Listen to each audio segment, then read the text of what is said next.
They thought they could buy me. They thought they could buy Africa. They were wrong. 3 weeks ago, Benjamin Netanyahu's government sent me a letter that changed everything, not just for Burkina Faso, but for this entire continent. Let me tell you exactly what happened, because the world needs to hear this story. I was in my office reviewing security reports when my aide brought me an envelope marked Diplomatic Correspondence Confidential. Inside was a proposal that made my blood boil. Israel was offering Burkina Faso $1.2 billion. That's more money than our entire national budget. But this wasn't aid. This was a bribe. They wanted me to stop criticizing their policies. They wanted me to convince other African leaders to go soft on Palestine.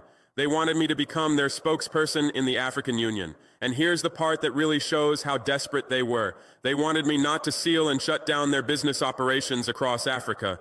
For that, they offered me an extra couple of billions on top of everything else. Think about that for a moment. They were so terrified of losing their African business networks that they were willing to pay billions just to keep one soldier quiet. But this wasn't aid. This was a bribe to protect their empire. I read that letter 3 times. Each time, I got angrier. See, these people fundamentally misunderstood who I am. I didn't stage a revolution just to become another puppet dancing for foreign masters. I didn't risk my life overthrowing a corrupt government just to become corrupt myself and protect foreign business interests on my continent. I'm a soldier. Soldiers don't negotiate with people trying to compromise their mission. And my mission is African sovereignty, economic, political, and strategic. When I took power in Burkina Faso, I made a promise to my people. No more foreign interference. No more exploitation disguised as partnership.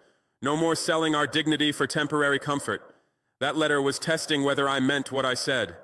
The letter came through diplomatic pouches, but the real message was delivered through intermediaries. High-ranking officials from neighboring countries, supposedly friendly advisors, all suggesting I consider the practical benefits of this arrangement. They painted pictures of transformed infrastructure, modern hospitals, upgraded military equipment. They talked about Burkina Faso becoming a regional powerhouse, a model for African development. But every conversation ended the same way. Just tone down the anti-Israeli rhetoric. That's when I realized this wasn't just about one letter. This was a coordinated campaign. They had been watching me, studying me, building a profile of what they thought would make me compromise. They calculated wrong, so I did something they never expected. I called a press conference and read their letter on live television, word for word, including their desperate plea to protect their business operations. You should have seen their faces when that news reached Tel Aviv. Complete panic, because suddenly their secret diplomatic strategy and their business protection scheme was front-page news across Africa. But I wasn't done, not even close. Standing at that podium, I looked directly into the camera and said what needed to be said. They believe our dignity has a price tag. They think African leaders are for sale in a global marketplace. They think they can pay us to protect their business interests while they exploit our people. Today, we prove them wrong. I held up that letter for everyone to see. This document represents everything wrong with how the world sees Africa. They see us as a market, not as people. They see our leaders as employees, not as representatives of sovereign nations. The silence in that room was deafening. Journalists who had covered African politics for decades later told me they had never seen anything like it. A leader voluntarily exposing an offer of billions of dollars. That moment changed everything. Within hours, Africa Not for Sale was trending in 14 countries. But this wasn't just social media noise. This was a continental awakening. Mali reviewed every Israeli contract. Niger recalled their ambassador from Tel Aviv. Chad suspended diplomatic talks. Ghana's president, who never takes sides, publicly supported our position. South Africa called our response a masterclass in dignified leadership. But here's what really scared them. The youth responded. Students in Senegal organized protests demanding transparency on all foreign aid deals. Young people in Kenya launched campaigns questioning their government's foreign relationships.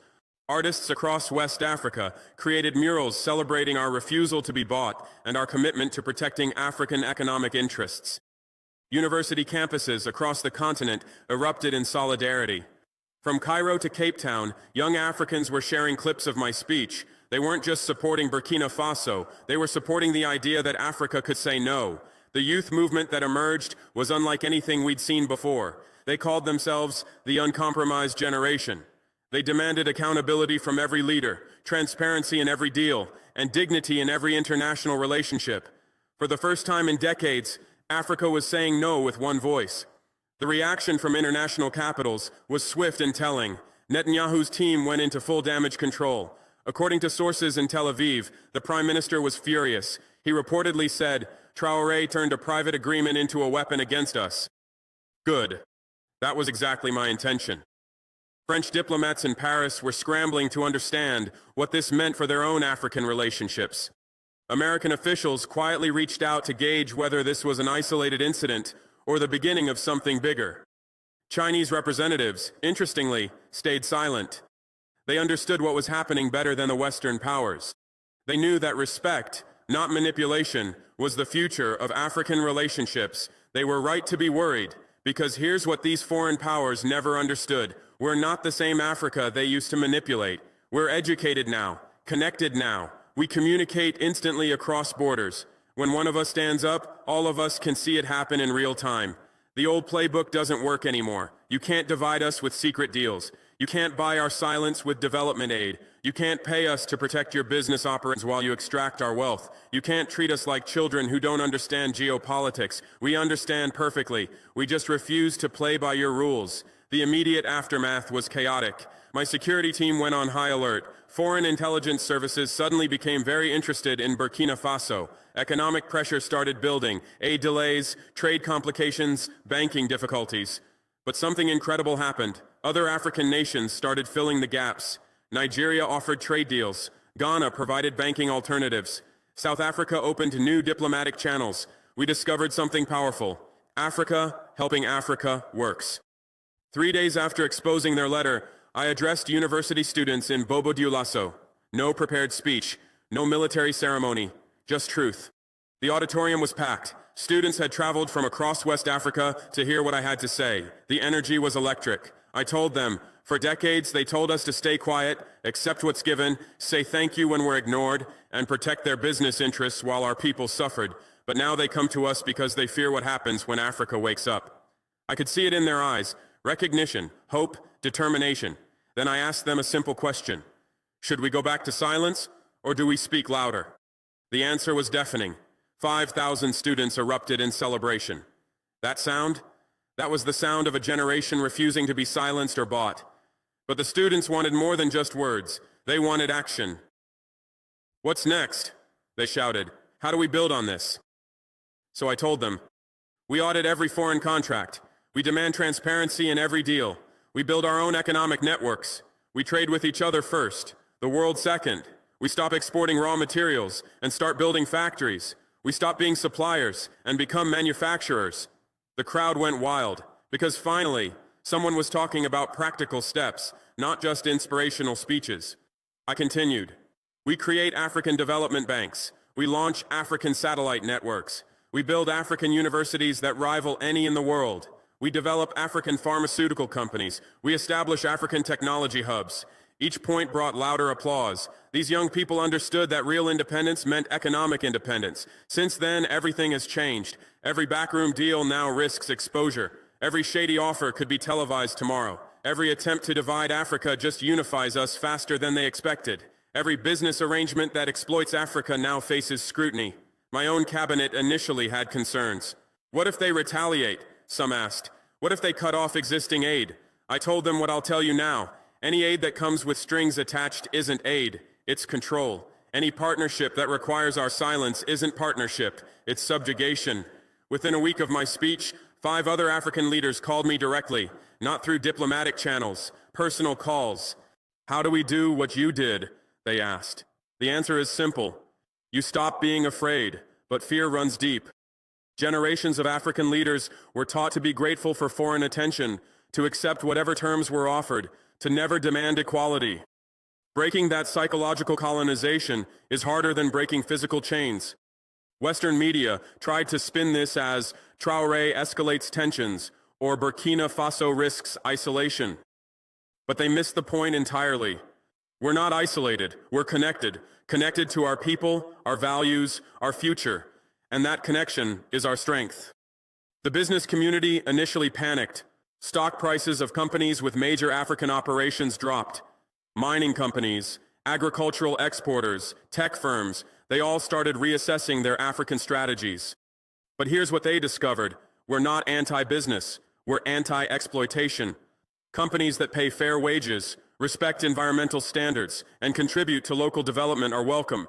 Companies that extract wealth while leaving poverty behind need to change or leave. The smart companies adapted quickly. They renegotiated contracts, improved working conditions, invested in local communities. They realized that partnership was more profitable than exploitation in the long run. Israel thought they were dealing with just another African leader hungry for foreign investment and willing to protect foreign business interests. Instead, they awakened a continent tired of being treated like a marketplace and a protection racket. The ripple effects continue expanding. Regional organizations are reviewing their foreign partnership agreements. Trade unions are demanding better terms for African workers in foreign companies. Civil society groups are publishing transparency reports on foreign aid flows. African stock markets initially wobbled, but then stabilized, as investors realized that transparency actually reduced risk. Corruption and secret deals create instability.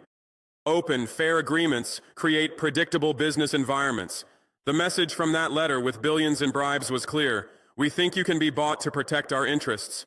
My response was equally clear. We cannot be bought, will not be bought, and will expose anyone who tries to buy us or use us to protect their exploitation. This isn't about being anti-anyone. This is about being pro-Africa, pro-dignity, pro-sovereignty, pro-economic independence. When foreign powers approach us now, they know the rules have changed. Treat us as equals, or deal with the consequences. Respect our independence, or watch us choose our own path.